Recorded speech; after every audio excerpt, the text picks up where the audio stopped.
The most famous face on the planet stood in a marble lobby on the Detroit riverfront, hood up, collar high, waiting for a 24-year-old doorman to decide whether to let him upstairs. What the woman on the 9th floor said to him a few minutes later was something Marcus Webb would carry for the rest of his life, and he would not repeat it to a single soul for almost 20 years. Riverfront Towers, Detroit, Michigan. A Tuesday evening in February 1997, a little after 7, the wind coming hard off the water.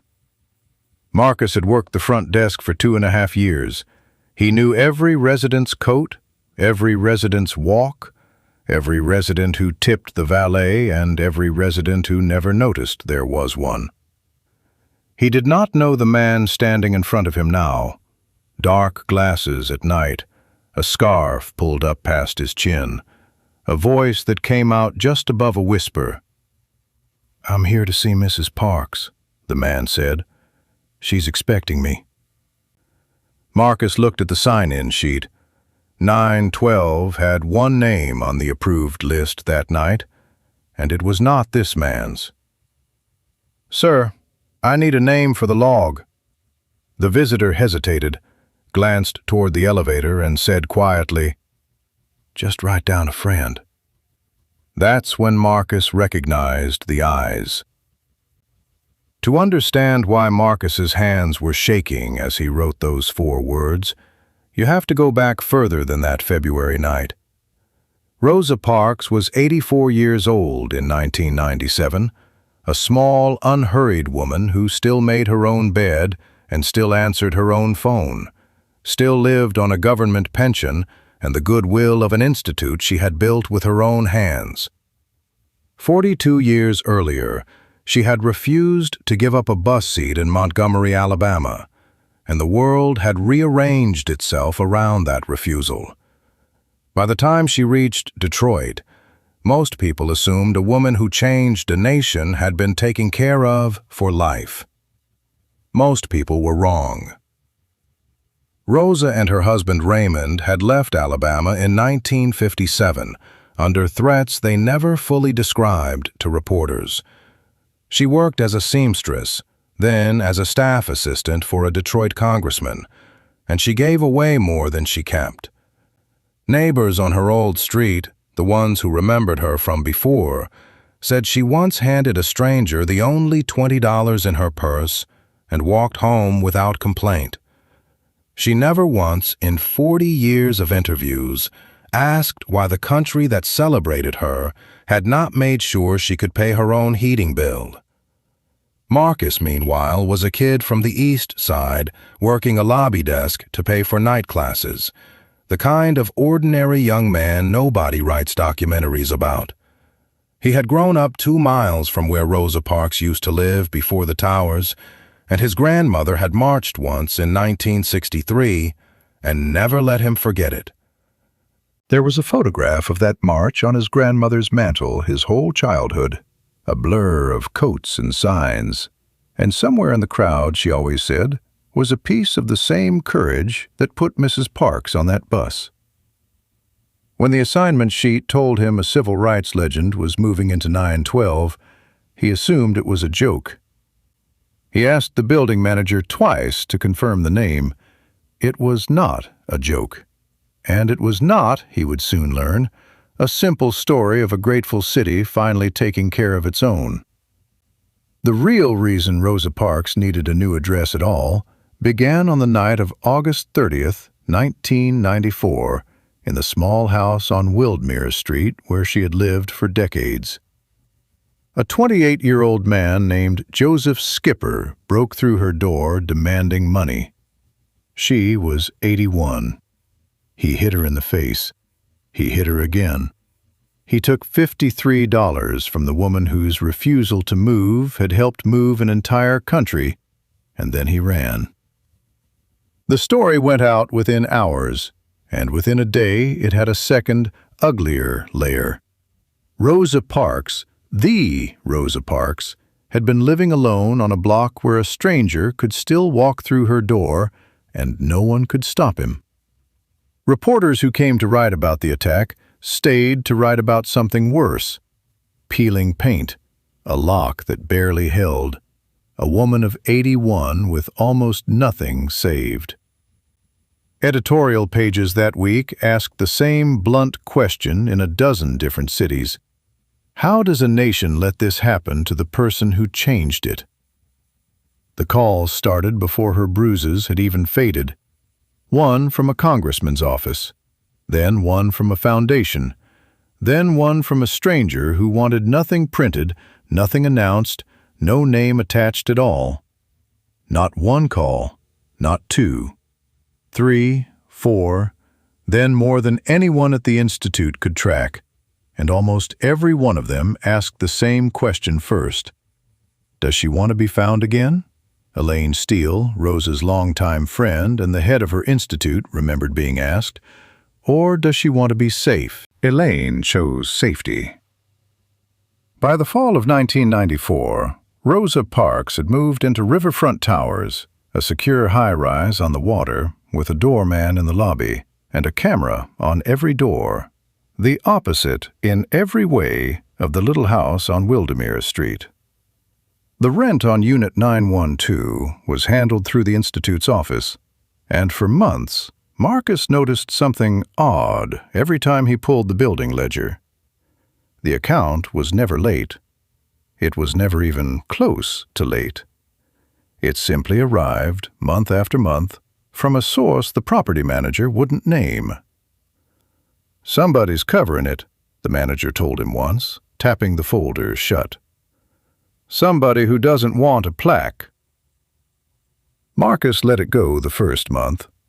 He let it go the second month, too.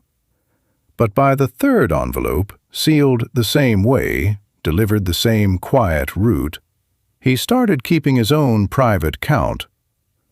Once could be an accountant's habit. Twice could be a coincidence. 3 times, in the same hand, was something else. Someone, Marcus began to suspect, who was choosing this every single month on purpose. He never asked Mrs. Parks about it directly. She was not a woman who invited questions about her finances, and she carried herself, even at 84, as though nothing about her situation needed anyone's pity. But she did mention, once, in the unhurried way she said most things, that she had a friend who checks on me even when he can't visit. Marcus filed it away and said nothing. He thought about it every time he pulled the ledger after that. A man with more money than most countries, choosing, on purpose, every single month, not to be thanked for it. 2 years later, on a February night with the wind coming hard off the river, the friend arrived in person. Marcus rode the elevator up with the stranger in silence, the man's hands working the edge of his scarf the entire way. At the 9th floor, he knocked so softly that Marcus almost told him to knock again. Rosa Parks answered her own door, as she always did, and she did not look surprised. "You didn't have to keep coming all this way," she said. "I wanted to," the man answered. "Nobody has to ask me twice." Marcus was supposed to leave once a guest was let in. He did not leave right away. Through the gap before the door closed, he watched Michael Jackson take off his dark glasses, fold them, and sit down across from an 84-year-old woman like there was nowhere else in the world he needed to be. They spoke for almost 40 minutes. Marcus, back at his post, could not hear most of it, but the building superintendent told him afterward what Mrs. Parks had said as her visitor stood to leave. The same line she reportedly told him more than once over the years, the one Marcus finally repeated, decades later, to a reporter who asked why a doorman had kept a secret for so long. "You already gave up your seat a long time ago," she told him. "Now let somebody give you one." Marcus did not fully understand it that night. It would take him years to. The visits did not stop after that February evening. They were never announced, never scheduled on any calendar Marcus had access to, and never once photographed. Sometimes it was a phone call instead of a visit. The front desk would patch a call up to 912, and the resident would answer sounding, for a moment, 20 years younger. Sometimes an aide would deliver flowers with no card. Sometimes nothing arrived at all for months, and then the envelope would simply be there again, on time, as it always was. Marcus was told, in the plainest terms an employer can use, that discretion was part of the job. He kept that discretion for the rest of his time at the front desk, and long after he left it. He watched an old woman who had reshaped the country get to keep something the country had nearly taken from her. Not comfort, exactly, but dignity.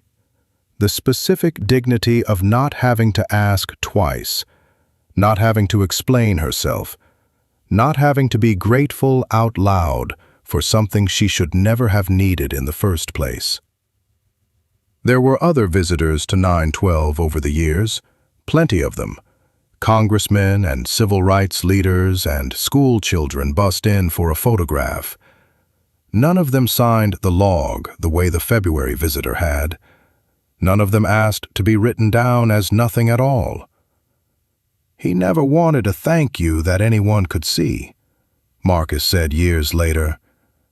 "I think that was the whole point of how he did it." Rosa Parks died on October 24, 2005, at 92, in her apartment at Riverfront Towers, the home a quiet arrangement had made possible 11 years earlier. Her body lay in honor first in Montgomery, on a bus, then in the Capitol Rotunda in Washington, the first woman in American history given that tribute. Michael Jackson was not seen at the public services. He sent no statement for the cameras. People who worked closest to him said only that he asked, privately, to be told the exact hour of the funeral so he could be still during it, wherever he was. 4 years later, in June 2009, Michael Jackson died in Los Angeles at 50. By then, the doorman job was long behind Marcus Webb, a mortgage, 2 kids, a different building on a different street. He read the news online at 6 in the morning before his shift and sat with his coffee going cold, thinking not about Thriller or the moonwalk or any of the footage replaying on every channel, but about a scarf pulled up past a stranger's chin and 4 words written in a lobby ledger. His wife asked him that morning why he was so quiet over something that happened to a stranger. He almost told her the truth right there at the kitchen table. He did not. Some secrets, he had decided years earlier, belonged to the people who lived them, not to the people who merely witnessed them. And he was still only certain he had been the second kind. He still had that ledger page. He had kept it folded in a drawer for 15 years by then, not entirely sure why. When a reporter finally tracked Marcus down in 2019, working security at a different building entirely, he almost said no comment, the way he had for over 20 years. Then he thought about the ledger page in his drawer, and about the fact that both people in that lobby that February night were gone now, and about the fact that nobody was left to protect except the truth itself. He pulled the page out and read it back over the phone.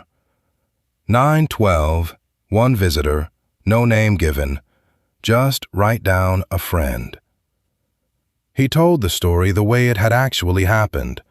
No fanfare, no grand entrance, just a young man deciding in the space of 10 seconds to let a stranger keep his privacy and go on believing he had made the right call.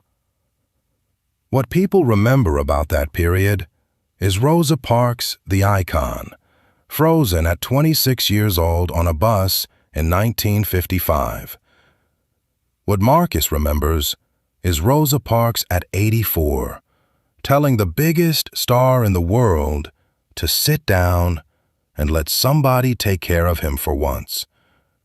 Both things happen to be true about the same extraordinary, ordinary woman. And somewhere in a drawer in Detroit, long after the towers changed hands and the lobby got a new desk and a new name badge, a retired doorman still keeps a scrap of paper that says nothing more than a friend. Proof, if anyone ever needed it, that the quietest kindness is sometimes the one that lasts the longest. If this quiet act of kindness moved you, take a moment to subscribe and leave a like. It helps us keep finding stories like it. Has a stranger's small, unannounced kindness ever stayed with you the way this one stayed with Marcus? Tell us in the comments.